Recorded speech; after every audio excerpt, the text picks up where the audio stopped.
அனைவருக்கும் வணக்கம். தமிழர்களின் வாழ்வோடு இணைந்த உழைப்புக்கு நன்றி சொல்லும் உன்னத திருநாள் தைப்பொங்கல். தை பிறந்தால் வழி பிறக்கும் என காலம் காலமாக பலவாறு தைப்பொங்கல் தொடர்பில் பேசிக் கொண்டிருக்கின்றோம். எனினும் இந்த காலம் மாற மாற எங்களுடைய இளம் சமுதாயத்தினர் மத்தியில் இந்த தைப்பொங்கல் உள்ளிட்ட ஏனைய பண்டிகைகள் எவ்வாறு தாக்கம் செலுத்துகின்றன? இளம் சமுதாயத்தினர் கடந்த காலங்களைப் போல பண்டிகைகளில் தைப்பொங்கல் நிகழ்வுகளில் ஈடுபாடு செலுத்துகின்றனரா? இவை உள்ளிட்ட தைப்பொங்கல் தொடர்பான பல விடயங்களை எங்களுடன் கலந்துரையாட இன்று எங்களுடைய கலையகத்திற்கு வருகை தந்திருக்கின்றார் கொழும்பு கல்வி வலய ஓய்வு பெற்ற ஆசிரிய ஆலோசகர் மற்றும் மூத்த நேர்முக வர்ணனையாளர் திருமதி ஹேமா சண்முக சர்மா அம்மையார் அவர்கள். வணக்கம் அம்மா. வணக்கம். இனிய தைப்பொங்கல் நல்வாழ்த்துக்கள் எல்லோருக்கும் உரியதாக அமையட்டும். முதலாவதாக தைப்பொங்கல் தை மாத பிறப்புக்கு ஏன் இவ்வளவு முக்கியத்துவம் வழங்கப்பட்டு வருகிறது? எல்லோருக்கும் இனிய புத்தாண்டு வாழ்த்துக்கள், தைப்பொங்கல் வாழ்த்துக்கள். பொங்கலோ பொங்கலம்மா, புதுமை மிகு பொங்கலம்மா, புவியுளோர் போற்றி வரும் புதுப்பானை பொங்கலம்மா என்று எல்லோரும் மாறவாரித்து சந்தோஷமாக வெடி கொளுத்தி பொங்கி உண்டு மகிழ்கின்ற இந்த திருநாள் தான் பொங்கல் திருநாள் என்று சொல்வார்கள். முதியோர் முதல் இளையோர் வரை இந்த பொங்கல் திருநாள் என்று சொன்னால் மிகவும் சந்தோஷத்தோடு எப்பொழுது வரும் என்று காத்திருப்பார்கள். ஏனைய பண்டிகைகள் போன்று ஒரே நாளிலே கொண்டாடிவிட்டு போகின்ற தினம் அல்ல பொங்கல் தினம். பொங்கல் என்று சொன்னால் 4 நாட்கள் ஒவ்வொருவரும் சமூகத்தோடு இணைந்திருக்கக்கூடிய வகையிலே பண்டிகைகள் பறந்து விரிந்திருக்கின்றன. பொங்கல் திருநாளுக்கு முதல் நாளாக போகி பண்டிகை என்று சொல்லி அது ஒரு பண்டிகையாக கொண்டாடுவார்கள். 2வது நாள் தைப்பொங்கல் திருநாள் பொங்கி சூரிய பகவானுக்கு படைத்து வழிபாடு செய்து பொங்கல் பண்டிகையாக கொண்டாடுவார்கள். தொடர்ந்து வருகின்ற அடுத்த தினத்திலே மாட்டுப் பொங்கல் என்று சொல்லி பசுக்களுக்கும் எருதுகளுக்குமாக பொங்கி படைத்து அந்த ஜீவன்கள் மனிதர்களுக்கு ஆற்றுகின்ற சேவைக்கு நன்றி தெரிவித்து அந்த திருநாளை கொண்டாடுவார்கள். இறுதியாக 4வது நாளாக கனுப்பொங்கல் என்று சொல்லி எல்லோருமாக ஒன்றாக சேர்ந்து காணுகின்ற பொங்கல், கனுப்பொங்கல், காணும் பொங்கல் என்ற வகையிலே அந்த பொங்கல் பண்டிகையையும் கொண்டாடுவது வழக்கம். இது தமிழர் பாரம்பரியத்திலே தொடர்ந்து வருகின்ற ஒரு பழக்கமாக வருகிறது, வழக்கமாகவும் இருக்கிறது. இலங்கையை பொறுத்தவரையிலே இந்த காணும் பொங்கல் என்று சொல்லப்படுகின்ற பண்டிகை செல்வாக்கு செலுத்துவது குறைவு. இந்தியாவிலே இந்த காணும் பொங்கலுக்கு விசேஷமாக வரவேற்பு இருக்கிறது. ஆற்றங்கரைகளிலே எல்லோருமாக சென்று ஒருவருக்கொருவர் கண்டு மகிழ்ந்து சந்தோஷமாக உணவுண்டு மகிழ்கின்ற ஒரு பண்டிகையாக, ஒரு சந்தோஷமான திருநாளாக அதனை கொண்டாடுவார்கள். இலங்கையிலே இதுக்கு அவ்வளவு முக்கியத்துவம் கொடுப்பதில்லை. ஆக 3 நாட்கள் கொண்டாடுகின்ற இந்த தினத்திலே இன்று 2வது நாளாக தைப்பொங்கல் திருநாள் அமைகிறது. நாங்கள் ஆண்டினுடைய இறுதி மாதமாகிய மார்கழி மாதத்திலிருந்து இறைவனை வழிபாடு செய்வதற்கு என்று எங்களுடைய காலத்தை ஒதுக்கி இருக்கிறோம். விசேஷமாக மார்கழி மாதம் என்பது தனுர் மாதம் என்று சொல்வார்கள். தனுர் ராசிக்குள்ளே சூரிய பகவான் புகுந்து பலன் தருகின்ற காலம். இந்த காலத்தை நிர்ணயிக்கும் பொழுது நாங்கள் அறிந்திருக்க வேண்டிய 2 விடயங்கள் உண்டு. ஒரு வருடத்தை தேவர்கள் ஒரு நாளாக கொண்டாடுவார்கள். ஒரு நாளாக இந்த ஒரு வருடம் தேவர்களுக்கு அமைகிறது. இந்த ஒரு நாளிலே பகல் பொழுது இரா பொழுது ஒன்று பிரிக்கப்படுகிறது அல்லவா? ஆக பகல் பொழுதாக கொள்ளப்படுவது தை மாதத்திலிருந்து ஆடி மாதம் வரைக்கும் உள்ள காலப்பகுதியாகும். அந்த ஆடி மாதத்திலிருந்து மார்கழி மாதம் வரையிலான காலப்பகுதியை நாங்கள் இரா பொழுதாக கழிப்பது வழக்கம், இரா பொழுதாக எண்ணுவது வழக்கம். ஆக இரா பொழுது என்று சொல்லுகின்ற பொழுது மார்கழி மாதம் எந்த நேரத்துக்கு வருகிறது என்றால் விடியற்காலை பொழுது. ஆடி மாதம் முதல் மார்கழி மாதம் வரையிலான இரா பொழுது காலத்திலே விடியற் பொழுதைத்தான் மார்கழியோடு நாங்கள் கொண்டாடுகிறோம். தை மாதம் முதல் ஆடி மாதம் வரைக்குமான பொழுதை பகற்பொழுதாக கொண்டாடுகிறோம். ஆக பகலும் இரவும் சேர்ந்த ஒரு பொழுது எங்களுக்கு ஒரு ஆண்டாக மலர்கிறது. இந்த ஆண்டு பகுதி நிறைவு பெற்றதல்லவா? புதிய நாள் தொடங்கிவிட்டது தேவர்களுக்கு.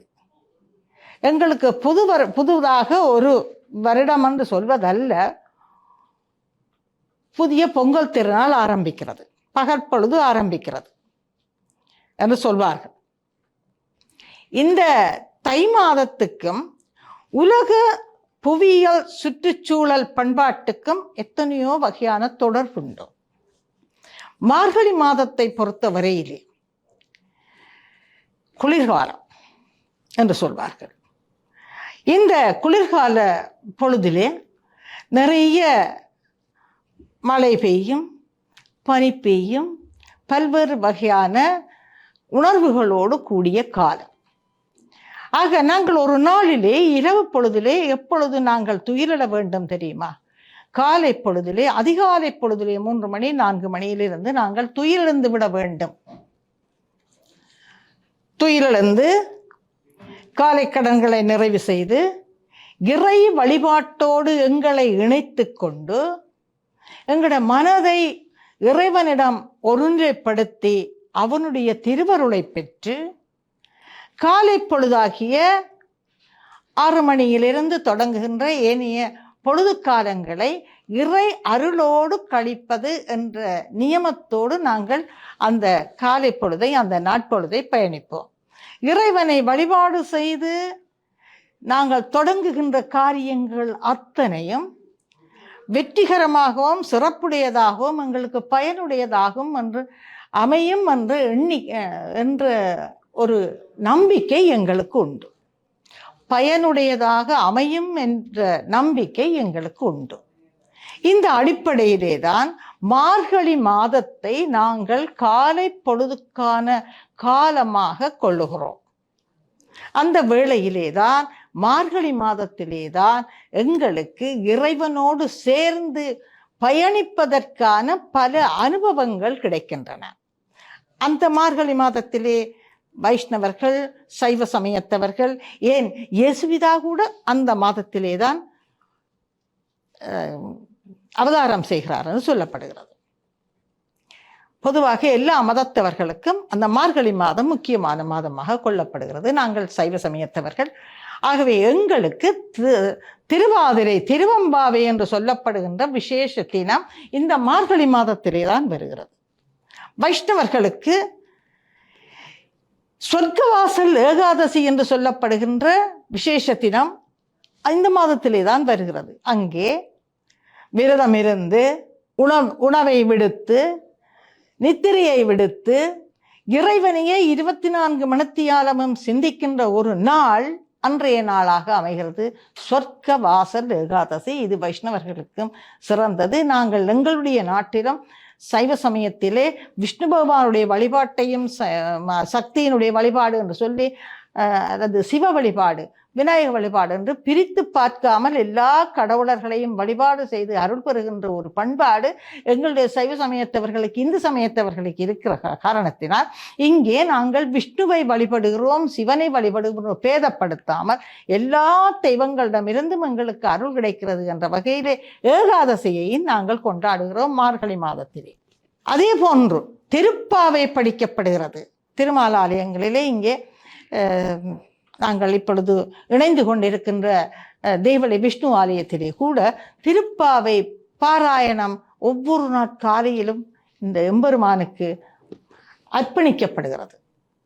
அடியவர்கள் எல்லோரும் வந்து அர்ப்பணிப்பார்கள், பாடுவார்கள். சைவ சமயத்தவர்கள் வழிபாடு செய்கின்ற சிவன் கோயில்களிலே, முருகன் கோயில்களிலே, விநாயகர் கோயில், எல்லா கோயில்களிலும் திருவம்பாவை பாடுவார்கள். திருவாதிரையோடு அதை நிறைவு செய்வார்கள். இவ்வாறு இறை வழிபாட்டோடு மார்கழி மாதத்தை நாங்கள் சந்தோஷமாகவும் மன தூய்மையோடும் அருள் உணர்வோடும், இறை அருள் உணர்வோடும் தொடங்குகின்ற திருநாளாக தைப்பொங்கல் திருநாள் அமைகிறது. காலம் குளிர்காலம் கொஞ்சம் கொஞ்சமாக எங்களை விட்டு விலக வசந்த காலம் வருகிறது. இளவேனிற் காலம், முதுவேனிற் காலம் என்றெல்லாம் காலங்கள் பிரிக்கப்படுகிறது என்ற காரணத்தினாலே இந்த காலம் வசந்தத்தை எங்களுக்கு அள்ளித்தருகின்ற, சமூகத்தினுடைய இயற்கை எல்லாம் மலர்ந்து எங்களுக்கு சுகமான ஒரு சுகானுபவத்தை தருகின்ற ஒரு காலமாக இந்த தை மாதத்திலிருந்து தொடர்ந்து வருகின்ற காலங்கள் எங்களுக்கு அமைகின்றன. 3 மாதங்கள் கழிய சித்திரை வருஷ பிறப்பு வருது. அதுதான் எங்களுடைய வருஷப்பிறப்பினுடைய முதல் நாள் என்று சொல்லப்படுகிறது. இவ்வாறு தை மாத பொங்கலுக்கு என்ன சிறப்பென்றால், தேவர்களை பொறுத்தவரையிலே இந்த தை மாத பிறப்பு காலை 6 மணி சூரிய உதய காலமாக அமைகிறது. சூரிய அருணோதய காலம் என்று சொல்வார்கள். இந்த காலமாக அமைகிறது. எனவேதான் இந்த அருணோதய காலத்திலே அருணன் என்று சொல்லப்படுகின்ற சூரிய பகவான் எங்களுக்கு எத்தனையோ வகையான நன்மைகளை செய்கிறார். எங்களுடைய வாழ்வுக்கு தேவையான அனைத்தையும் தந்து சூரிய நாராயண பகவானாக அருளாட்சி செய்து கொண்டிருக்கிறார் அல்லவா. நாங்கள் எங்கட கடமைகளை மறந்து விடுவோம். சூரிய பகவான் தன்னுடைய கடமைகளை மறக்க மாட்டார். என்னுடைய கடமைகளுக்கு நீங்கள் சான்றாக அமைகிறீர்களோ இல்லையோ, நான் கடமையை செய்வேன் என்று சொல்லி காலை பொழுதிலே கிழக்கு திசையிலே மெல்ல மெல்ல அவர் தன்னுடைய பொற்கிரகணங்களை எல்லாம் வெளிப்படுத்தி கொண்டு உலகத்தை வாழ்விப்பதற்கு பயணிக்க தொடங்கி விடுவார். ஆக சூரிய பகவான் உதயமாகிற அந்த பொழுதிலே அவருடைய அந்த சேவைக்கு, தெய்வ சேவைக்கு நன்றி சொல்லும் விதமாகவே இந்த பொங்கல் பண்டிகை எங்களுக்கு கொண்டாடப்படுகிறது.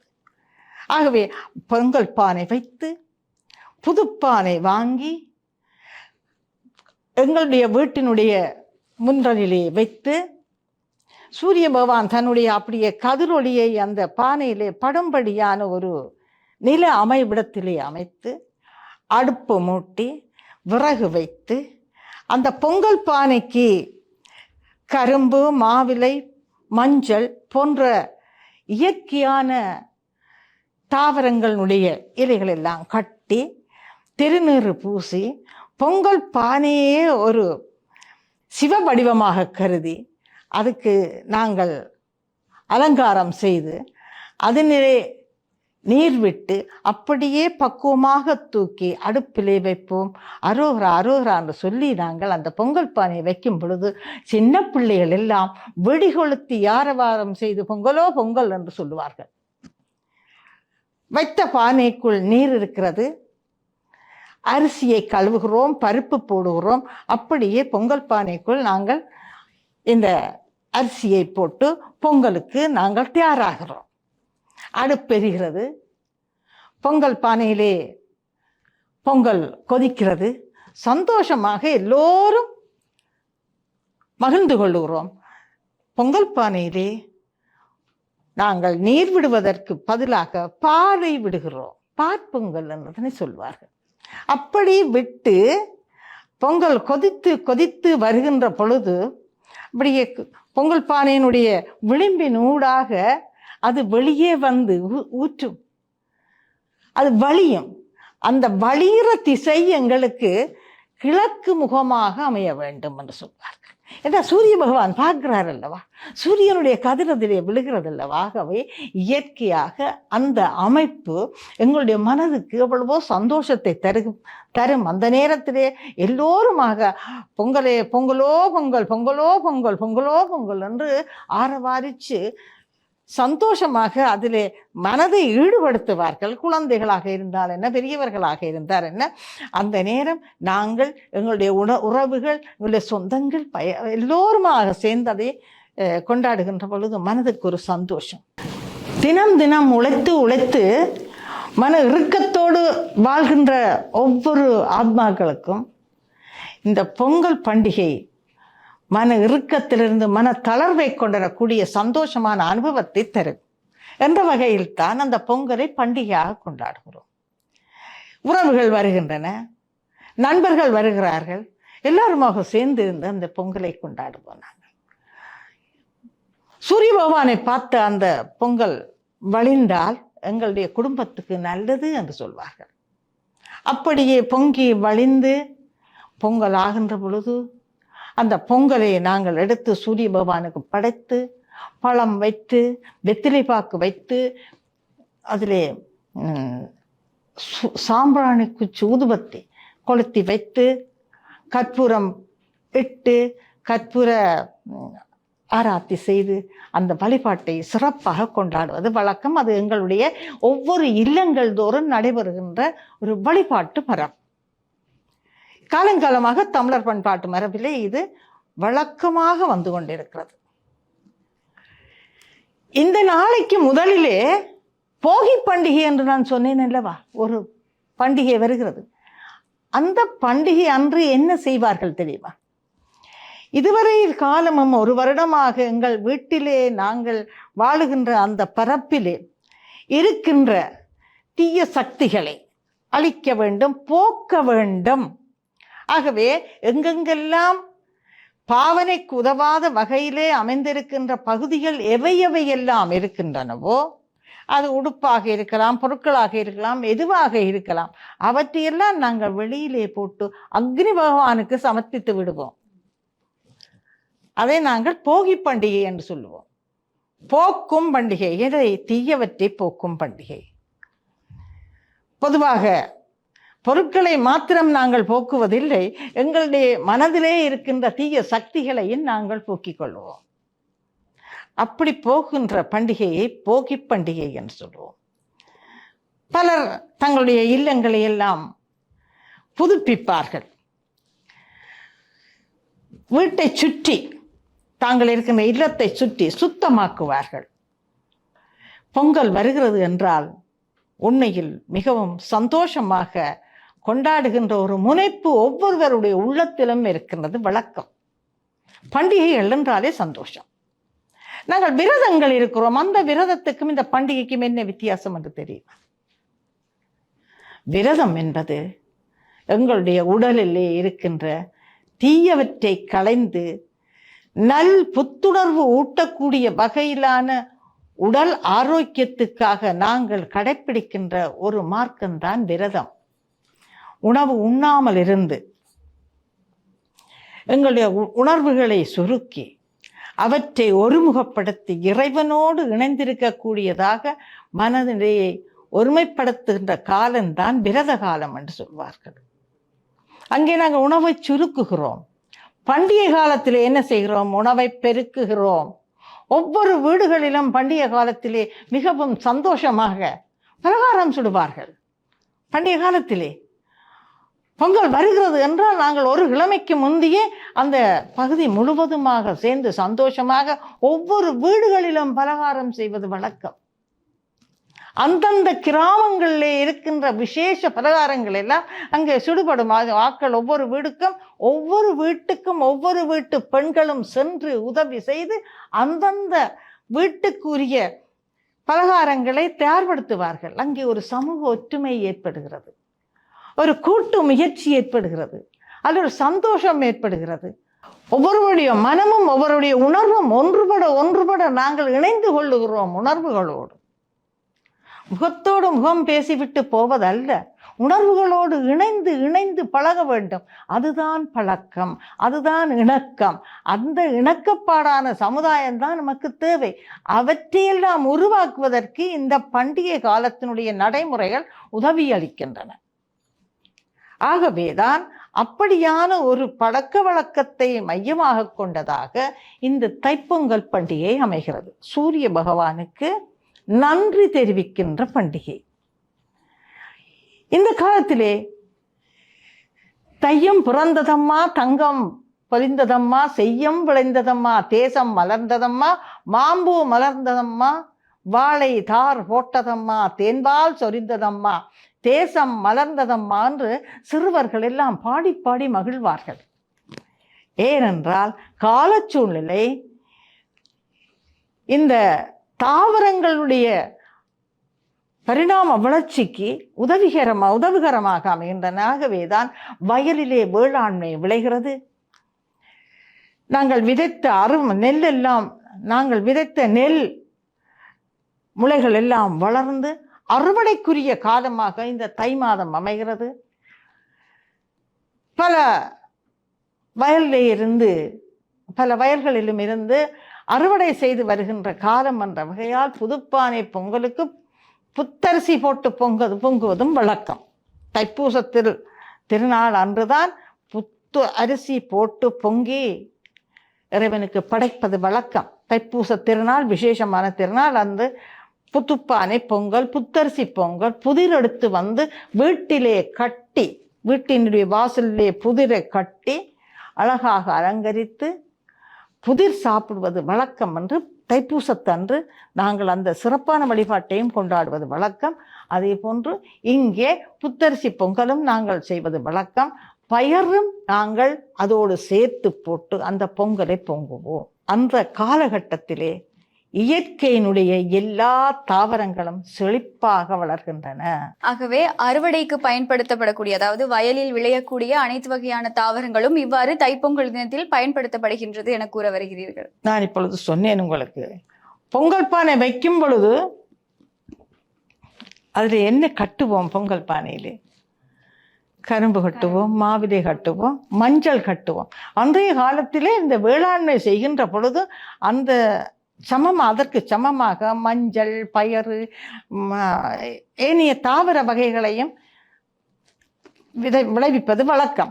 அவையெல்லாம் தை மாதத்துக்கு கிட்டவாக முத்திந்து விளைந்து பயன் தரக்கூடிய வகையிலே செழிப்பாக காணப்படும். அவற்றையெல்லாம் எடுத்து பொங்கல் பானையிலே கட்டுவோம். ஏன்? சூரிய பகவானுடைய திருவருளால் பெறப்பட்ட இந்த இயற்கை சாதனங்களை அவனுக்கே படைக்க வேண்டும் முதல் நாளே என்று சொல்லி அதற்கு கட்டுவோம். அங்கே கரும்பு வருகின்றது, மஞ்சள் வருகிறது, மாவிலை கட்டுவோம், தோரணம் கட்டுவோம், இன்னும் பல்வேறு வகையான இயற்கையான தாவரங்கள், வாழை மரம், வாழைப்பழத்தை கொண்டு வந்து படைகளுக்கு வைப்போம். இவையெல்லாம் இயற்கை தாவரங்கள், மனித வாழ்வுக்குரிய சாதனங்கள்.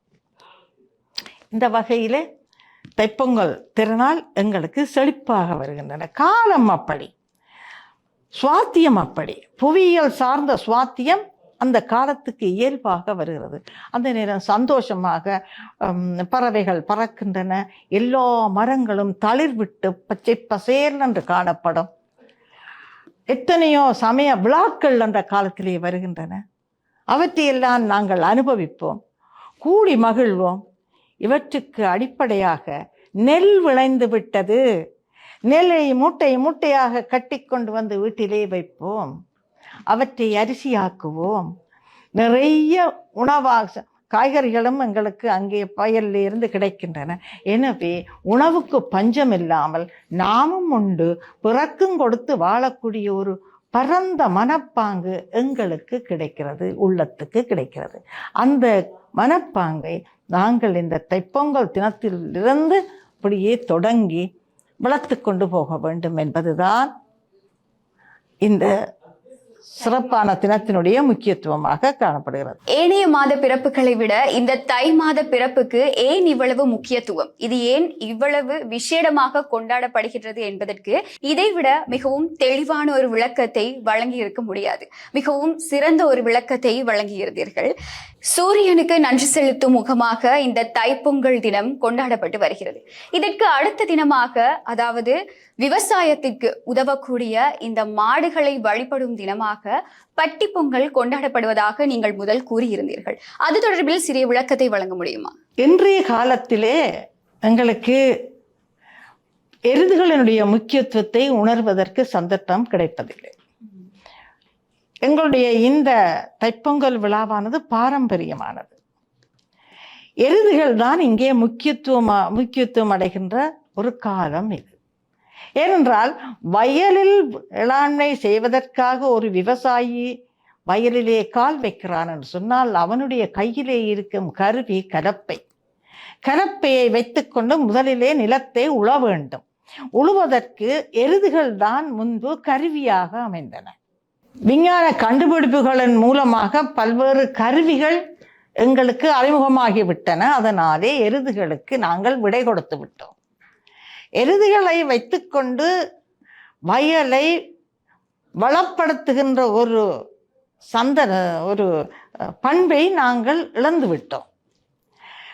வயலிலே இறங்குகின்ற பொழுது அவனிடம் இருக்கின்ற முதற் கருவி, அந்த விவசாயியினுடைய கரங்களிலே இருக்கின்ற முதற் கருவி கலப்பை. இந்த கலப்பையிலே எருதுகளை பூட்டி கலப்பையால் உழுது உழுது உழுது உழுது நிலத்தை பண்படுத்தி கீழே மேலே என்று நிலத்தினுடைய வளத்தை அதிகளவு உச்ச பயன்பாட்டுக்கு உரியதாக மாற்றி அந்த வயல் நிலத்திலே வேளாண்மை செய்கின்ற பொழுது, நெல்லை விதைக்கின்ற பொழுது நிறைந்த பலனை பெறக்கூடிய வகையிலே விளைச்சல் மேலோங்கி காணப்படுவது எங்களுடைய மரபினுடைய பழக்கமாக அமைகிறது. ஆக அதற்கு உதவுவது யார் என்றால் எருதுகள். பசு என்றால் பாலை தருவன, எருது என்றால் வயலை உழுகின்றன. அப்ப உணவை நாங்கள் எங்கிருந்து பெறுகிறோம்? பாலை பெறுகிறோம் பசுவிலிருந்து, உணவை பெறுகிறோம் எருதுகளின் சேவையிலிருந்து. எனவே எருதுகளையும் பசுக்களையும் எங்களுடைய வாழ்வுக்கு வளம்படுத்துகின்ற கருவிகளாக, உயிர்கருவிகளாக எண்ணி அந்த உயிர்கருவிகளுக்கு நன்றி செலுத்தும் முகமாக அடுத்த நாள் பட்டிப்பொங்கலை நாங்கள் கொண்டாடுகிறோம். ஒவ்வொரு வீடுகளிலும் வீட்டினுடைய கிழக்கு முகமாக இருக்கின்ற பகுதியிலே ஒரு பெரிதாக ஒரு இடத்தை அடைத்து அதிலே மாடுகளை பட்டி கட்டி வளர்ப்பது அன்றைய காலத்து மரபு. அந்த பட்டியிலே வளர்கின்ற மாடுகள், எருதுகளும் சரி பசுக்களும் சரி, சாணாகம் இட்டு கோமயம் கோசலம் என்று சொல்லக்கூடிய பெருமதி வாய்ந்த அந்த பொருட்களை எல்லாம் கழிவாக அவை அகற்றுகின்ற பொழுது அவையெல்லாம் எங்களுடைய இல்லத்துக்கு கிருமி நாசினிகளாக அமைந்து எங்களுடைய சுற்றுச்சூழலை எல்லாம் சுத்தப்படுத்துகின்ற வகையிலே அந்த பட்டியினுடைய பசு எருத்து மாடுகளினுடைய சேவை எங்களுக்கு பெரிதாக கிடைக்கிறது.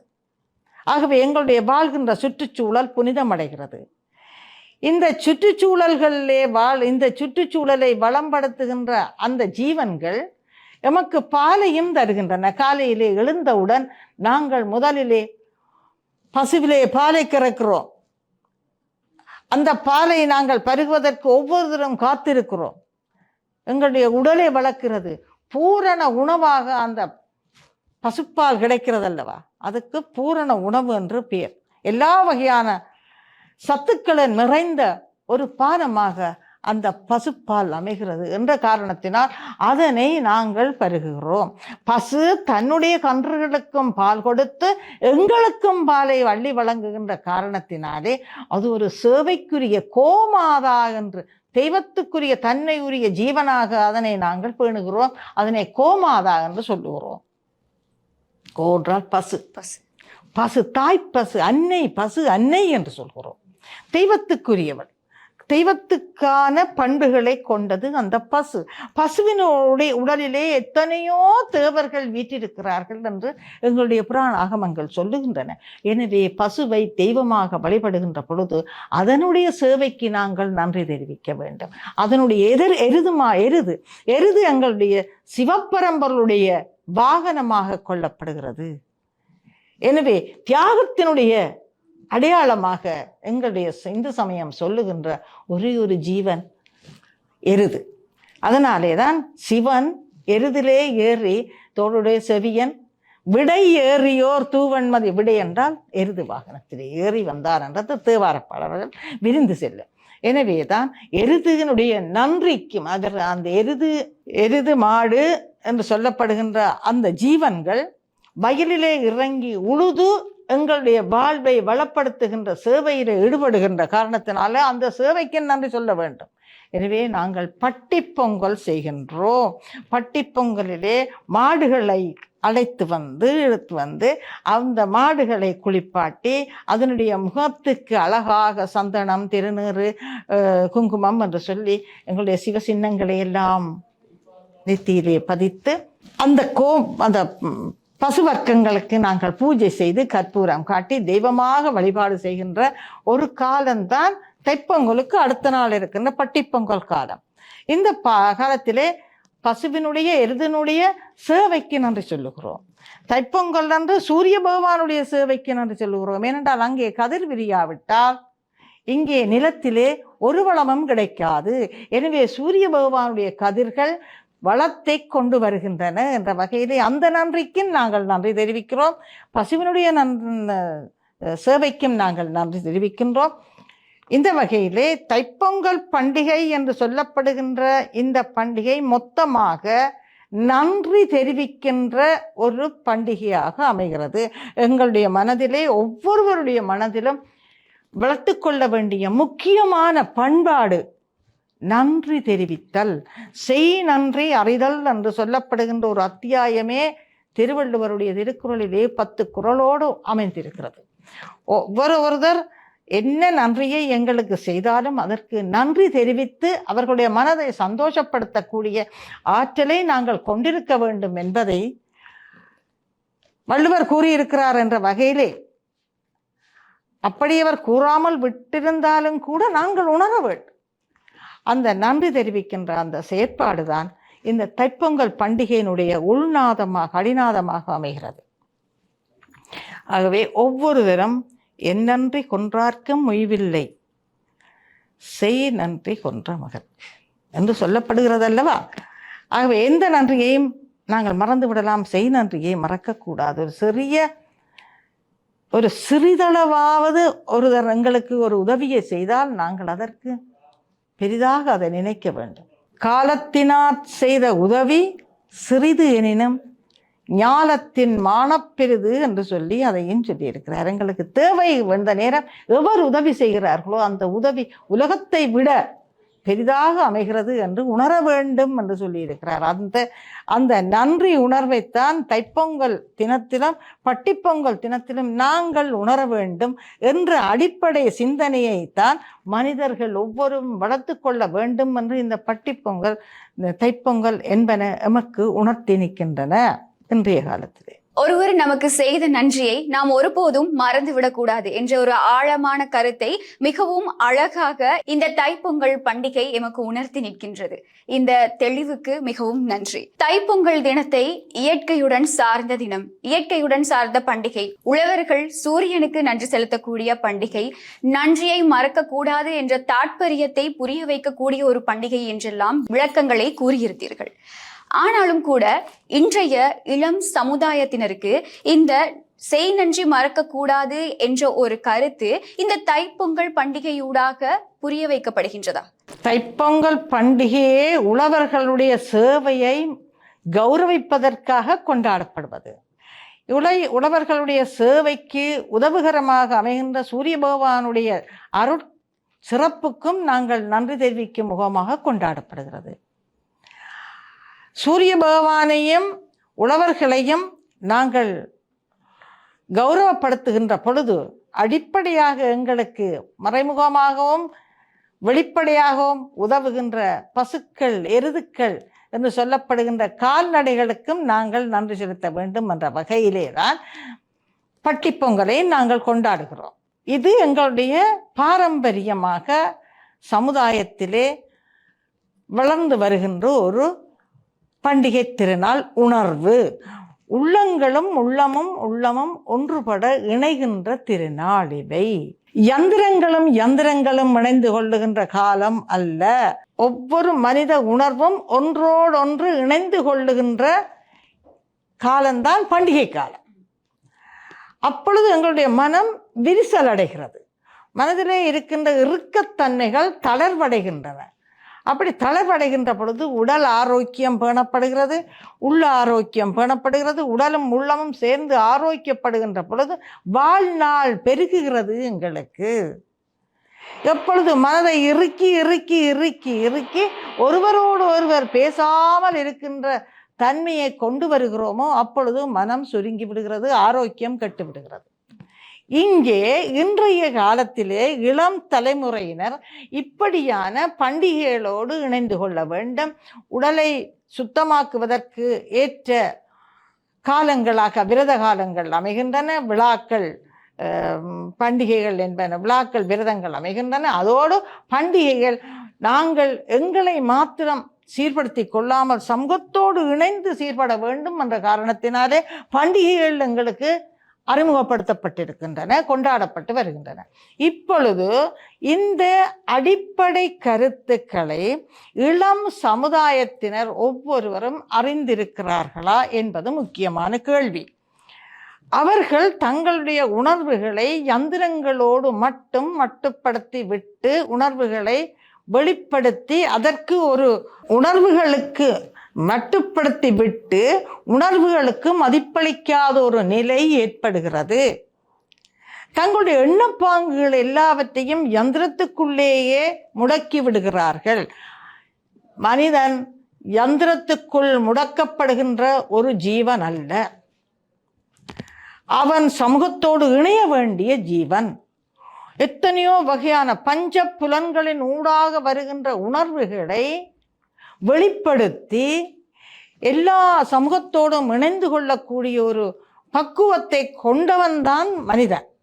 அப்படியான மனிதனுக்கு மேலும் வளப்படுத்தக்கூடிய காரணிகளாக மூதாதையர்கள் அமைத்து வைத்தவைதான் பண்டிகைகள், விரதங்கள், விழாக்கள், இப்படியான நடைமுறைகள் எல்லாம். ஆனால் அவற்றையெல்லாம் சுருக்கி நான் ஒரு யந்திரத்தோடு இணைந்து கொள்ளுகிறேன் என்ற வகையிலே ஒரு மனிதன் தன்னை சுருக்கிவிட்டான் என்றால் அவனுடைய ஆயுள் காலத்தினுடைய நீட்சி குறைகிறது, ஆயுட்காலம் குறைகிறது, அவனுடைய ஆரோக்கியம் குறைகிறது. ஆகவே ஆரோக்கியமாக நாங்கள் வாழ வேண்டுமா என்றால் ஒருதற்கொருத்தர் பேச வேண்டும், கதைக்க வேண்டும், சந்தோஷமாக கொண்டாட வேண்டும். அந்த நிலை இன்று இல்லை. ஏனென்றால் ஒவ்வொருவரும் கருவியினூடாகத்தான் தம்மை வெளிப்படுத்தி கொள்ளுகிறார்கள், சமூகத்தினூடாக வெளிப்படுத்தப்படுவதில்லை. உழைத்தால் சரி, கையிலே பணம் வந்தால் சரி, அந்த பணத்தை இட்டு நாங்கள் கடையிலே உணவை வாங்கி சாப்பிட்டோம், தொடர்ந்து எங்களுடைய மிகுதி நேரத்தை நாங்கள் யந்திரங்களோடு கழிக்கிறோம். உழைப்பதும் யந்திரம், பொழுதுபோக்குவதும் யந்திரம் என்றால் மனிதனுக்கு உலகத்திலே என்ன வேலை இருக்கிறது என்ற ஒரு நிலை இன்று வந்துவிட்டது. ஆகவே பண்டிகைகள் இந்த மாதிரியான காலகட்டங்களிலே யந்திரங்களை எல்லாம் ஒரு புறம் தள்ளி வைத்துவிட்டு மனிதனோடு மனிதன் உணர்வுகளோடு உணர்வு கலந்து பேசி பரிமாறி எண்ணப்பரிமாற்றங்களோடு இணைந்து கொள்ள வேண்டும் என்ற காரணம்தான் இப்பொழுது முக்கியமாக சமுதாயத்தில் வளர்த்து கொள்ள வேண்டிய கட்டாயமான பண்பாக அமைகிறது. நீங்கள் கூற வருவதைப் போல இந்த சமூக ஊடகங்களின் பயன்பாடு, கையடக்க தொலைபேசிகளின் பயன்பாடு இளம் சமுதாயத்தினர் மத்தியில் பண்டிகைகளை, அதாவது தைப்பொங்கல் உள்ளிட்ட எளிய பண்டிகைகளின் தாற்பயத்தை எவ்வாறு மாற்றியுள்ளன? பொங்கல் ஏன் கொண்டாடப்படுகிறது? சித்திரை வருஷப்பப்பு ஏன் கொண்டாடப்படுகிறது? தீபாவளி பண்டிகை ஏன் கொண்டாடப்படுகிறது? எங்களுடைய ஆலயங்களிலே எல்லாம் ஏன் திருவிழாக்கள் கொண்டாடுகிறார்கள்? ஏன் விரத காலங்களை வைத்திருக்கிறார்கள்? எங்களுடைய பாரம்பரியங்களை எல்லாம் இவ்வாறு ஒவ்வொரு வகையாக வகுத்து அனுபவிக்க வைத்திருக்கிறார்களே, எதற்காக என்று பிள்ளைகளுடைய மனதிலே பதிய வைக்கக்கூடிய பயிற்சிகள் இன்றைய வாழ்விலே இல்லையே. என்ன பயிற்சிகளை கொடுக்கிறார்கள்? நாங்கள் சிறு பிள்ளைகளிலிருந்து இறைவனை பற்றி பேசுவோம், ஆலயங்களுக்கு செல்லுவோம், ஆலய வழிபாட்டோடு இணைந்து கொள்ளுவோம், இப்படியான கொண்டாட்டங்களை கொண்டாடுவோம். அதே போன்று பாடசாலைகளிலும் எத்தனையோ வகையான மாணவர்களுக்கு பயிற்சிகளை கொடுக்கிறோம். மாணவர்கள் பாடத்தை கற்பது மாத்திரமல்ல, பாடத்தோடு சேர்த்து உள்ளத்தையும் உடலையும் சீர்படக்கூடிய வகையிலான பயிற்சிக்கான பாடத்திட்டங்களையும் வகுத்திருக்கிறார்கள். அப்படி வகுக்கின்ற பொழுது மாணவர்கள் பருவத்திலே இருந்து அவர்கள் உணர்வுகளோடு இணைந்து கொள்ளுகின்ற ஒரு பண்பை பாடசாலையிலே வளர்த்து கொள்ளுகிறார்கள். அப்படி வளர்க்க வேண்டும். பாடத்திட்டங்கள் அப்படித்தான் அமைந்திருக்கின்றன. அதே போன்றுதான் வீட்டிலே எழுந்தவுடன் வீட்டிலே பெற்றார் பிள்ளைகளுக்கு எவ்வாறு நாங்கள் இறைவனோட, இறைபக்தியோட, கடவுள் தன்மையோட, தர்ம வாழ்க்கையோட இணைந்து கொள்ள வேண்டும் என்றவர்கள் வாழ்ந்து காட்ட வேண்டும். எத்தனையோ விரதங்கள் எங்களுக்கு கொடுத்திருக்கிற அத்தனை விரதங்களை நாங்கள் அனுஷ்டிக்க கற்றுக்கொள்ள வேண்டும், பண்டிகைகளை அனுஷ்டிக்க கற்றுக்கொள்ள வேண்டும். அப்ப விரதங்களை அனுஷ்டிக்கின்ற பொழுது நாங்கள் ஆலயத்தோடு இணைந்திருக்கிறோம். ஆலயத்திலே எத்தனையோ பக்தர்கள் வருகிறார்கள், ஆலயத்திலே இறைவனுடைய வழிபாட்டோடு இணைந்திருக்கிறார்கள். அந்த விரை வழிபாட்டோடு இணைந்து கொள்ளுகின்ற பொழுது ஒவ்வொருவர் மனதிலும் ஒரு இறை அனுபவம் ஏற்படுகிறது. அந்த இறை அனுபவத்தோடு ஆலயங்களிலே பக்தர்கள் ஒன்று சேர்ந்து கொண்டாடுகிறார்கள். அங்கே ஒரு சந்தோஷம் ஏற்படுகிறது. பொறாமை இல்லை, எரிச்சல் இல்லை, தேவையில்லாத சிந்தனைகள் இல்லை, தவறான எண்ணப்பாங்கு அங்கே வளர்த்து கொள்ளப்படுவதில்லை. இறைவனுடைய வழிபாட்டிலே மரபிலே எங்களுக்கு எவை எவை தர்மமாக தர்ம பண்பாக கொடுக்கப்பட்டிருக்கின்றனோ அவற்றையே கடைபிடிக்க வேண்டும் என்ற ஒரு பயபக்தி எங்களுக்கு இருந்தது. அதைத்தான் இந்த சிறப்பான தினங்கள் எங்களுக்கு வழிவகுத்து தந்திருந்தன.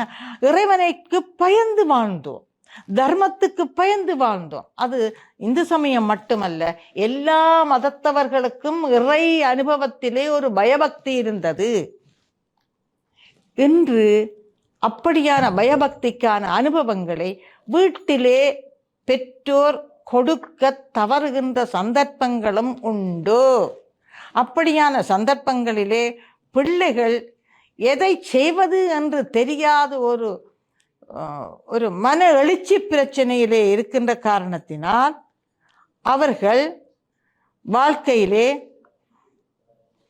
பல சீரான ஒழுக்கங்களை கடைப்பிடிக்காத காரணத்தினாலே தவறுகளை செய்து விடுகிறார்கள்.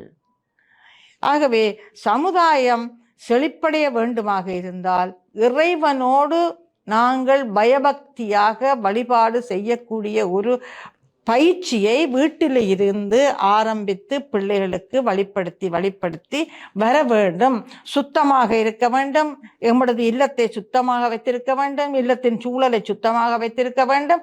இறைவன் தூய்மையே தெய்வீகம் என்ற வகையிலே தூய்மையான இடத்திலே தான் நிறைய அனுபவத்தை நாங்கள் பெற்றுக்கொள்ளலாம். இயற்கையிலே இருக்கின்ற எல்லா தாவரங்களிலும் இருந்து வருகின்ற நல்ல பூக்கள் எல்லாம் எடுத்து வைத்து மலர் மாலை இட்டு இறைவனுக்கு அபிஷேகம் செய்து வழிபாடு செய்து கும்பிட்டு எத்தனையோ பாசுரங்கள் இருக்கின்றன. அத்தனை பாசுரங்களையும் பாடி மகிழ்ந்து நாங்கள் இறை வழிபாட்டோடு எங்களை இணைத்து கொள்ளுகின்ற நேரமே குறைந்து விட்டது. சில பேருக்கு தெரியவில்லை எப்படி ஆலயத்துக்கு சென்று வழிபாடு செய்வதென்று.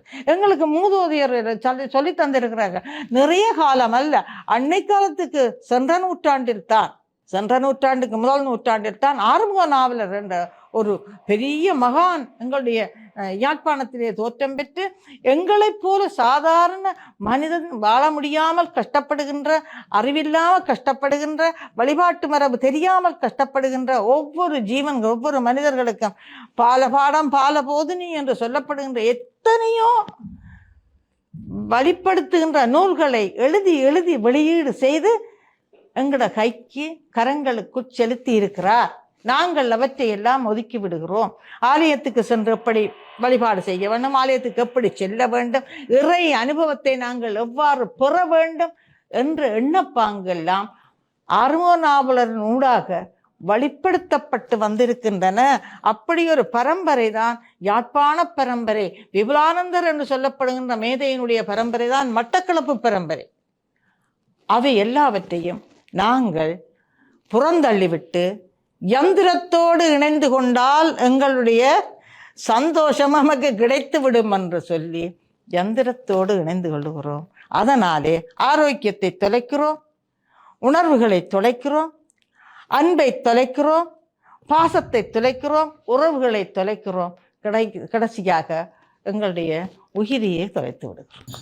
ஆகவே இந்த சமூக ஊடகங்களின் பயன்பாடு, கையடக்க தொலைபேசிகளின் பயன்பாடு என்பது இளம் சமுதாயத்தினரை இந்த பண்டிகைகளிலிருந்து இன்னும் தூரமாக எடுத்து செல்கிறது என்பதை மிகவும் அழகாக கூறியிருந்தீர்கள். இவ்வாறு வேலை பழுவுக்கு மத்தியில் இந்த 21வது நூற்றாண்டில் இருக்கக்கூடிய இந்த வேலை பழுவுக்கு மத்தியில் நாம் அனைவரும் ஓடிக்கொண்டிருக்கின்றோம்.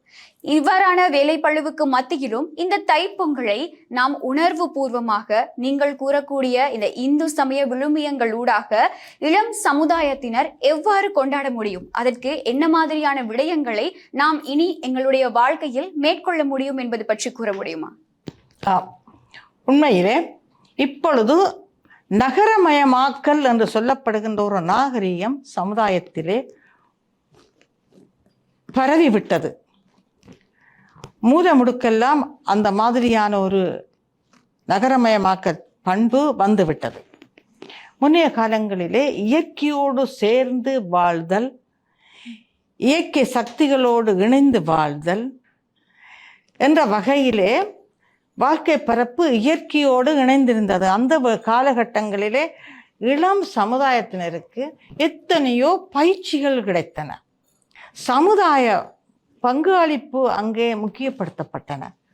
உண்மையிலே இப்பவும் பெரும்பாலான கிராமங்களிலே மட்டக்களப்பு, யாழ்ப்பாணம், முல்லைத்தீவு போன்ற வவுனியா போன்ற இடங்களிலெல்லாம் மன்னார் எல்லாம் சில பண்பாடுகள் கிராமங்களிலே கொண்டாடப்பட்டுத்தான் வருகின்றன. சிறார்களுக்கு இந்த பண்டிகைகள் காலத்திலே சிறார்களை அழைத்து அந்த கிராமங்களிலே இருக்கின்ற வயது முதிர்ந்தவர்கள், அனுபவப்பட்டவர்கள், பெரியவர்கள் அழைத்து அவர்களுக்கு கும்மி, கோலாட்டம் போன்ற இந்த பண்பாடு சார்ந்த கலை நிகழ்வுகளை எல்லாம் பயிற்றுவிப்பார்கள். பயிற்றுவித்து பொங்கலுக்கு முதல் கிழமையே அந்த பயிற்சிகளை பெற்றுக்கொண்ட அந்த மாணவர்களை, அந்த இளம் சமுதாயத்தினரே ஒவ்வொரு வீடாக சென்று தங்களுடைய அந்த கலை வெளிப்பாடுகளை அவர்களுக்கு காண்பித்து அவர்களிடமிருந்து சன்மானங்களை பெற்று தங்களுடைய அந்த உறவு பாலத்தை வளர்த்து கொள்வார்கள். இவர்களும் கும்மி, கோலாட்டம் போன்ற நிகழ்வுகளை சந்தோஷமாக இணைந்து செயற்படுவார்கள். இப்படியான கூட்டு முயற்சி கலைகள் அவர்களிடமிருந்து கூட்டு இணைப்பான ஒரு எண்ணப்பாங்கு நிறைவுக்கு காரணமாக இருக்கின்றன. கூட்டான எண்ணப்பாங்கு, அது நடனம், நாடகம், கூத்து, கும்மி, கோலாட்டம் என்று சொல்லப்படுகின்ற கிராமிய கலைகள் எல்லாம் சமூகத்தை இணைக்கும் கருவிகளாக அமைந்தன. நீங்கள் கூறும்போதுதான் இந்த கும்மி, கோலாட்டம் என்ற வார்த்தைகள் கூட மிகவும் புதிதாக அதிகமான நாட்களுக்கு பின்னர் கேட்கக்கூடிய வார்த்தைகளாக ஒரு அந்த மாதிரியான ஒரு உணர்வை கொண்டு வருகின்றன. அதுகள் எல்லாம் அருகி போச்சு. இப்பொழுது அப்படியான கலைகள் எல்லாம் எங்கே இருக்கின்றன, ஒளிந்து விட்டனவோ என்று கூட தெரியவில்லை. அவற்றை பயிற்றுவிப்பதற்கான பயிற்றுவிப்பாளர்கள் கூட சமூகத்திலே இல்லாமல் போய்விட்டார்கள். அவையெல்லாம் எங்களுடைய சமூகத்தினுடைய தமிழர்களுடைய பாரம்பரியங்களை வளர்த்து செல்லுகின்ற கலைகள். நாங்கள் இப்பொழுது வெளிநாட்டு கலைகளோடு இணைந்திருக்கிறோம். ஏனென்றால் இப்படியான கலைகளிலே எங்களுடைய உடலினுடைய சகல பாகங்களும் இணைந்து கொள்ளுகின்றன, பயிற்சி பெறுகின்றன, மனம் பயிற்சி பெறுகிறது, இன்னொருவரோடு சேர்ந்து பழகுகின்ற ஒரு தன்மை வருகிறது, அவர்களோடு கூட்டு முயற்சி வருகிறது, அன்பு பெறுகிறது, விட்டு கொடுக்கின்ற தன்மை வருகிறது, அனுசரித்து போகின்ற பண்பு வருகிறது. இவற்றை விட இப்படியான கிராம கூத்தினூடாக எங்களுடைய உடலை நாங்கள் உருக்கி ஆடுகின்ற பொழுது உடல் ஆரோக்கியம் பேணப்படுகிறது. அதனூடாக உடலையும் உள்ளத்தையும் ஒரே சேர வழிநடத்துகின்ற ஆரோக்கிய பண்பை நாங்கள் பெறுகிறோம். இந்த மாதிரியான கலை அம்சங்கள் எல்லாம் இந்த பண்டிகைகளை கிட்டவாக அண்மித்ததாக அந்த கிராமங்களிலே நடத்தி காட்டுவார்கள். கோயில்களுக்கு முன்னாலே ஒரு பெரிய மேடை போட்டு அதில் இந்த கலை வடிவங்களை எங்களுக்கு காட்டுவார்கள். அப்பொழுது அவற்றையெல்லாம் பார்க்க வருகின்றவர்கள் மனதுக்கு சந்தோஷப்படுவார்கள். அவற்றையெல்லாம் பார்த்து இப்படி ஆடியிருக்கிறார்கள் என்றவுடன் எங்களிடம் மனதிலே பதிகிற பதிவு முழுக்க கிராமிய கலைகளினுடைய இருக்கின்ற அந்த மன விழுமியத்தன்மை மட்டும். இப்பொழுது அவற்றையெல்லாம் எங்கு காணக்கூடியதாக இருக்கிறது? ஒவ்வொருவரும் தனிமைப்படுத்தப்படுகிறார்கள். கையிலே ஒரு போன் கருவி, தனிமைப்படுத்தப்பட்ட ஒரு மூலை, ஒரு கதிரை, தனிமைப்படுத்தப்பட்டதாக ஒரு அறை, மனிதர்களோடு மனிதர்கள் பேசுவதும் இல்லை, மனிதர்களோடு மனிதர்கள் உணர்வுபூர்வமாக இணைந்து கொள்வதும் இல்லை. அம்மாவோடு பேசுதல், அப்பாவோடு பேசுதல், அண்ணன்மாரோடு பேசுதல் என்று சொல்லக்கூடிய வகையிலே உறவுகளோடு இணைவதற்கான சந்தர்ப்பங்களை அவர்கள் பெறுகிறார்கள் இல்லை. இந்த விழாக்கள், விரதங்கள், பண்டிகைகள் எல்லாம் உறவுகளோடு இணைந்து பயணிக்கின்ற ஒரு பயிற்சியைத்தான் எங்களுக்கு அவை சொல்லித் தருகின்றன. அவற்றையெல்லாம் நாங்கள் இழந்து விட்டோம், மறந்து விட்டோம். மிஷினாகவே எங்களுடைய உடலை நாங்கள் பயணிக்க பலப்படுத்துகிறோம். பண்டிகை நாட்களில் கூட வழமையாகவே, அதாவது கடந்த காலங்களில் உறவினர்கள் வீடுகளுக்கு செல்வது வழக்கம். தற்பொழுது கையடக்க தொலைபேசியில் வாட்ஸ்அப் ஊடாக ஒரு குறுஞ்செய்தியை அனுப்பிவிட்டு நாம் நிறுத்தி கொள்ளக்கூடிய ஒரு அளவுக்கு எங்களுடைய பண்டிகை நாட்கள் இந்த அளவில் எங்களை விட்டு தூரமாக சென்று கொண்டிருக்கின்றன. அந்த பண்பாடு இல்லாமல் போயிட்டுது. எனவே அடுத்த வீட்டிலே என்ன செய்கிறார்கள், முன் வீட்டிலே என்ன செய்கிறார்கள், அவர்கள் என்ன பலகாரம் செய்தார்கள், இவர்கள் என்ன பலகாரம் செய்தார்கள், கொடுத்து மகிழ்வோம். எங்களுடைய பொங்கலை அங்கே கொடுப்போம், அந்த பொங்கலை நாங்கள் பெற்றுக்கொள்வோம், அதிலே என்ன ருசி இருக்கிறது, இதிலே என்ன ருசி இருக்கிறது என்று நாங்கள் சுவைத்து சுவைத்து மகிழ்வோம். இங்கே நெய் விட்டிருக்கிறார்கள், அங்கே வெண்ணெய் விட்டிருக்கிறார்கள், அங்கே கஜு போட்டிருக்கிறார்கள், இங்கே ஏலக்காய் போட்டிருக்கிறார்கள் என்றெல்லாம் நாங்கள் சொல்லி சொல்லி மகிழ்வோம். நினைக்க வாயுறுகிறது. பழங்கள் எல்லாம் நிறைய நாங்கள் சாப்பிடுவோம். இயற்கை தந்த கொடை. தை மாதம் என்று சொன்னாலே இயற்கையான ஒரு வளம் நிறைந்த ஒரு சூழலை நாங்கள் அனுபவிப்போம் அல்லவா. ஆகவே நெல் வீட்டுக்கு வரும், ஏனைய காய்கறிகள் வீட்டுக்கு வரும், ஏனைய தானியங்கள், விதைத்த தானியங்கள் வீட்டுக்கு வரும். செழிப்பாக நாங்கள் வளர்ந்தோம் ஒரு காலத்திலே. அதுதான் தமிழருடைய செழிப்பான வாழ்க்கை என்று அவற்றையெல்லாம் தொலைத்து விட்டோம். இவற்றை மீளவும் சமுதாயத்திற்கு கொண்டு வருவதற்கு நாம் என்ன செய்ய வேண்டும் என்று எங்களுடைய தமிழர் பாரம்பரியங்களிலே இருந்து விழுந்து வருகின்ற எங்களுடைய இளம் சமுதாயத்தினருள் இருக்கின்ற முதன்மையானவர்கள் சிந்திக்க வேண்டும். இளம் சமுதாயத்திலே இருக்கின்ற வாழ்ந்து வருகின்ற முதன்மையானவர்கள் சிந்திக்க வேண்டும். எங்களுடைய பாரம்பரியத்தோடு எங்களுடைய வாழ்க்கை முறையை நடத்தி சென்றால் இந்த பாரம்பரியத்தை சிதறாமல் சிந்தாமல் அடுத்த சந்ததிக்கு வழங்கக்கூடிய ஒரு பெரிய ஒரு பொறுப்பு வாய்ந்த ஒரு கடமையை நாங்கள் சரியாக செய்திருக்கிறோம் என்ற எண்ணப்பாங்கு எமது மனதிலே அமைதியை தரும். ஆகவே பாடநூலிலே கூட, எங்கட பாடவிதானத்திலே கூட சொல்லப்படுகிறது, இன்றைய பண்பாடு பாரம்பரியங்களை சற்றும் சிதையாமல் அடுத்த சந்ததிக்கு வழங்க வேண்டும் என்ற அந்த நியமத்தை அடிப்படையாக கொண்டுதான் பாடத்திட்டங்கள், பாடநூல்கள் என்பனவெல்லாம் தயாரிக்கப்படுகின்றன. ஆகவே சந்ததியினுடைய விழுமிய பாங்குகள் சற்றும் சிதையாமல் நாங்கள் அடுத்த சந்ததிக்கு வழங்க வேண்டும் என்றால் நாங்கள் இன்று சரியான வழியிலே வாழ்ந்து காட்ட வேண்டும். இப்படியான பண்டிகைகள், விரதங்கள், விழாக்கள் எல்லாம் சமுதாயத்திலே பல்கி பெருக வேண்டும். எல்லோரும் இணைந்து கொள்ள வேண்டும். அவற்றின் ஊடாக உடலையும் உள்ளத்தையும் சமமாக பேணி பாதுகாத்து மன இறுக்கமில்லாத ஒரு வாழ்க்கையை அனுபவிக்க வேண்டும் என்ற ஒரு தேவை எங்களுக்கு இருக்கிறது. அவற்றை நினைவூட்டுகின்ற வகையில் தான் இந்த பொங்கல் பண்டிகையும் அமைகிறது. ஆகவே இன்றைய காலகட்டத்தில் இளம் சமுதாயத்தினர் மத்தியில் இந்த பண்டிகைகள், இந்த விரதங்கள் என்பன இன்னும் இளம் சமுதாயத்தினர் அவற்றின் மீது தீவிரம் காட்ட வேண்டும் என்ற ஒரு உண்மையை எங்களுக்கு கூறியிருந்தீர்கள். நீங்கள் கூறும் விடயங்களை வைத்து பார்க்கும் பொழுது கடந்த காலங்களில் தைப்பொங்கல் விழா, அதாவது தைப்பொங்கல் பண்டிகை என்பது மிகவும் ஆரவாரமாக கொண்டாடப்பட்டிருக்கலாம் என்று இன்னும் கேட்க கேட்க தூண்டி கொண்டிருக்கின்றது. ஆகவே உங்களுடைய நினைவில், உங்களுடைய காலத்தில் தைப்பொங்கல் நிகழ்வு, தைப்பொங்கல் பண்டிகை எவ்வாறு கொண்டாடப்பட்டது? நான் சிறு வயதிலே பாடசாலை கல்வியை கற்றுக் கொள்ளுகின்ற பொழுது இவ்வாறான யந்திரமய உலகத்திலே நான் வளரவில்லை. இந்த யந்திரமயமான போக்கு அண்மை காலமாகத்தான் சமூகத்திலே அதிக செல்வாக்கு செலுத்தி கொண்டு வருகின்றன. அதற்கு முன்பு நாங்கள் பழமை எங்களுடைய மூதாதையர்கள் சொன்ன பழமையான வாழ்க்கை முறையோடு தான் இணைந்திருந்தோம். அப்படி இணைந்திருந்த காலகட்டத்திலே நாங்கள் பெற்றுக்கொண்ட அனுபவங்கள் என்றைக்குமே மறக்காத ஒரு அனுபவங்களாக, மனதில் நினைத்தவுடனும் மகிழ்வை தரக்கூடிய அனுபவங்களாக அமைந்திருக்கலாம். அது பாடசாலை கல்வியாக இருக்கலாம், சமூகத்தினுடைய இணைவாக இருக்கலாம், எதுவாக இருந்தாலும் சரிதான். இந்த பொங்கல் பண்டிகை, வருஷப்பிறப்பு, தீபாவளி போன்ற பண்டிகைகள் வருகின்ற பொழுது எங்களுடைய சமூகத்திலே மிகவும் ஆரவாரம் வரத்தொங்கிடும். ஒரு 15 நாட்களுக்கு முன்பே ஆரவாரம் வந்துவிடும். என்றால் என்ன, சமூகத்தின் மக்களுடைய இதனுடைய பேச்சுக்கள் வெளிப்பட்டுவிடும். பொங்கல் வருகிறது, வருஷப்பிறப்பு வருகிறது என்று சொன்னால் ஒவ்வொருவரும் தங்கள் தங்கள் இல்லத்திலே தங்களை எவ்வாறு புதுப்பிக்கலாம் என்று சிந்திக்க தொடங்கி விடுவார்கள். புதிய வாழ்க்கையை ஆரம்பிக்க வேண்டும் என்று சிந்திக்க தொடங்கிடுவார்கள்.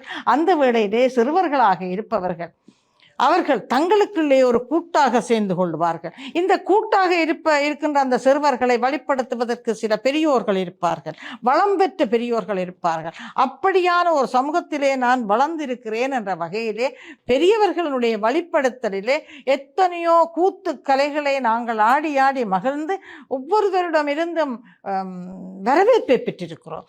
எங்களுடைய கலைகளை நாங்கள் வெளிப்படுத்துகின்ற பொழுது எத்தனையோ பேர் மகிழ்ந்திருக்கிறார்கள், சந்தோஷமாக இருந்திருக்கிறார்கள். ஆகவே இப்படியான கலைகளை நாங்கள் கிராமங்களிலே ஆடி மகிழ்ந்திருக்கிறோம். அது ஒரு பெரிய சந்தோஷம். இவற்றை விட மருதனோட்டம், வண்டில் சவாரி இப்படி என்று சொல்லி பல்வேறு விளையாட்டுகளையும் நாங்கள் சமூகத்திலே அறிமுகப்படுத்தி இருந்தோம். அந்த காலகட்டத்தில் கிராமங்களிலே அது பெரிய விளையாட்டாக இருக்குது. இந்தியாவிலேயும் அப்படியான ஒரு விளையாட்டு மரபு இன்னும் தொடர்ச்சியாக இருந்து கொண்டுதான் வருகிறது. காளைகளை அடக்குதல் போன்ற விஷயங்கள் எங்களுடைய நாட்டிலே காளைகளை அடக்குகின்ற அந்த விளையாட்டு மரபு இல்லை, அந்த பொழுதுபோக்கு நிகழ்வு இல்லை.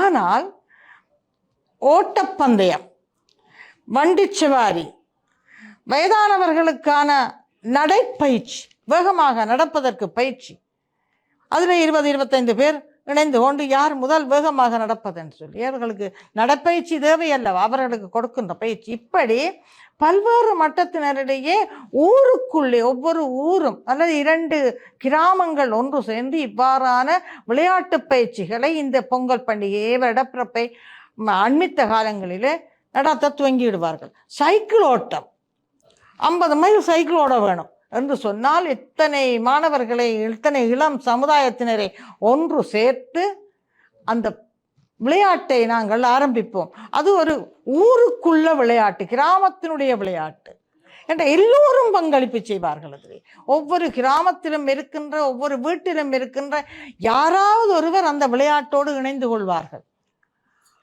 எனவே ஒவ்வொரு குடும்பத்தினருக்கும் இடையிலே உள்ள விளையாட்டுக்கள், களியாட்டங்கள், பொழுதுபோக்குகள் எல்லா குடும்பங்களும் ஒன்று சேர்கின்றன. இவையெல்லாம் சமுதாய ஒற்றுமையை மேம்படுத்துவதற்கான ஒரு பயிற்சி கூடமாக இந்த விளையாட்டு அம்சங்கள் அமைந்திருந்தன. அது ஒரு விளையாட்டு களமாக அமைந்திருந்தன. அப்பொழுது கிராமங்கள் எல்லாம் ஒன்றுபடும். அறியாதவர்கள், தெரியாதவர்கள் ஒவ்வொருவரும் இணைந்து கொள்வார்கள். நீங்கள் யார், நான் யார் என்பதை தங்களுக்குள்ளேயே அறிமுகப்பட்டுக் கொள்வார்கள். எவ்வளவு சந்தோஷமான ஒரு பொழுதுபோக்காக அமையும்.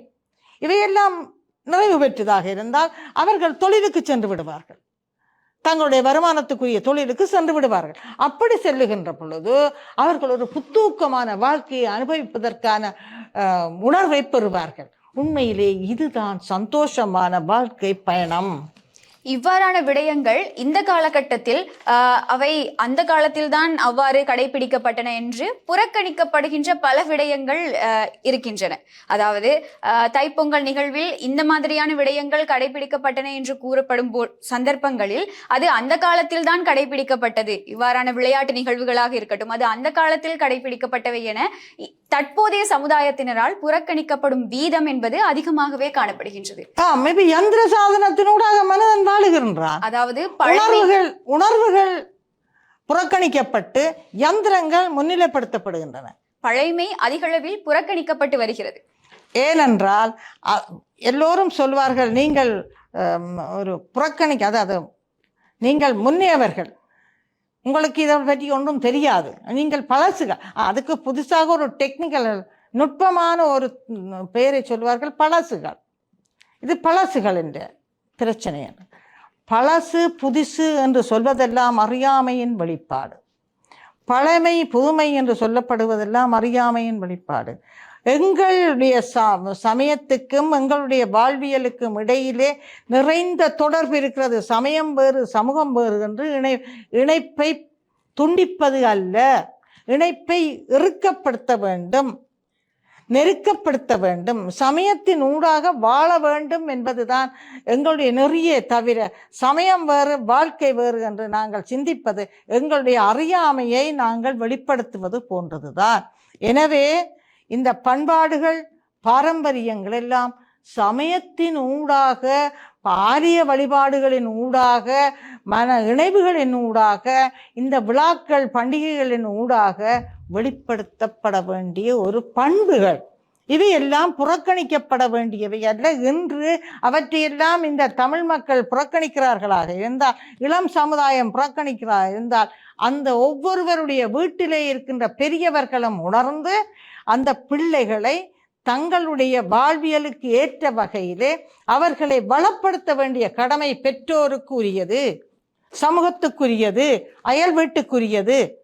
ஆகவே இதனை பொறுப்புடன் எங்களுடைய பெரியவர்களும் பெற்றோர்களும் இணைந்து செயற்பட்டால், முக்கியமாக பெற்றோர்கள், முக்கியமாக தாய்மார் செயற்பட தொடங்கினால், அடுத்த சந்ததி பண்புள்ளதாகவும் பழக்க வழக்கம் நிறைந்ததாகவும் சிறந்த சமுதாயத்தை உருவாக்கக்கூடிய திறன் வாய்ந்ததாகவும் அமையும். இவ்வாறு இன்றைய காலகட்டத்தில் இளம் சமுதாயத்தினர் மத்தியில் இந்த பண்டிகைகள், உதாரணமாக இன்று நாம் கொண்டாடி கொண்டிருக்கக்கூடிய இந்த தைப்பொங்கல் விழாவாக இருக்கட்டும், அனைத்துமே இளம் சமுதாயத்தினர் மத்தியில் ஈடுபாடு குறைந்து கொண்டே இருக்கின்றது.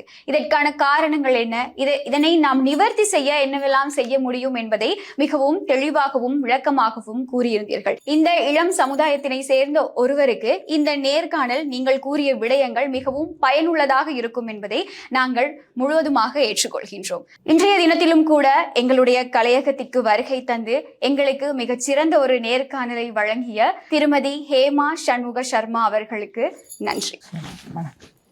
எல்லோருக்கும் பொங்கல் தின நல்வாழ்த்துக்கள்.